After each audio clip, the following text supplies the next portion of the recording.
Tonight, we're learning brand new information about that deadly explosion last March in Clinton Township. And if you are unfamiliar with this story, this should get you caught up pretty quickly.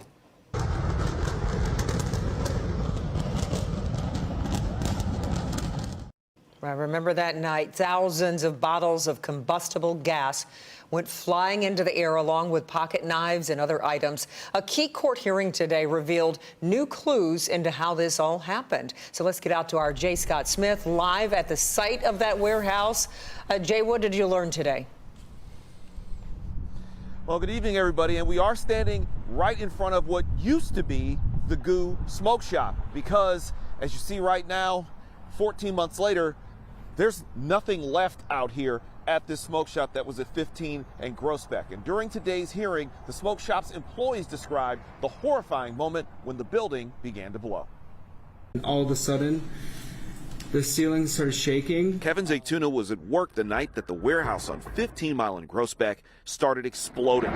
During today's hearing, he described how he had to think quickly to survive. I went under my desk and then put my hands behind my head. And my desk it's a thick executive office desk, so I felt pretty safe. And then my first reaction was I thought it was an earthquake or a train hit us, because we're right next to the railroad. Zaytuna's boss, 31-year-old Noor Kestou, has been charged with involuntary manslaughter in connection with the explosion on March 4th, 2024. It was at the nearly 27,000 square foot warehouse that was home to Select Distributors and the Goo Smoke Shop. The building contained thousands of canisters of nitrous oxide, and the explosion sent them flying like shrapnel for nearly 2 miles.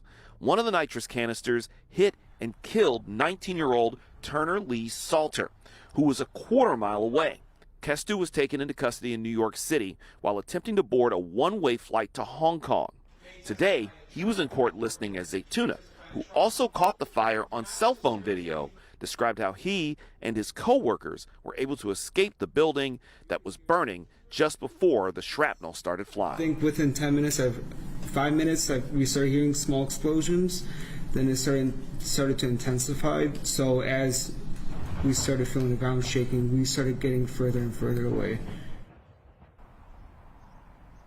And now you see that empty lot that was the Goo Smoke Shop, the sign being the only thing that remains these 14 months later. Now, the hearing ended up adjourning about an hour ago, and it's going to pick up, about 1 week from today, it's going to pick up next Wednesday at 9 a.m. as they determine whether or not this case goes to trial. We're live in Clinton Township. I'm Jay Scott Smith for Local 4. And we will continue to follow it. Jay, thank you so much. And you can snap the QR code on the screen. It's going to take you to our special section with all the coverage of the explosion. It includes viewer videos of it happening and an in-depth look at the items that were stored in that building.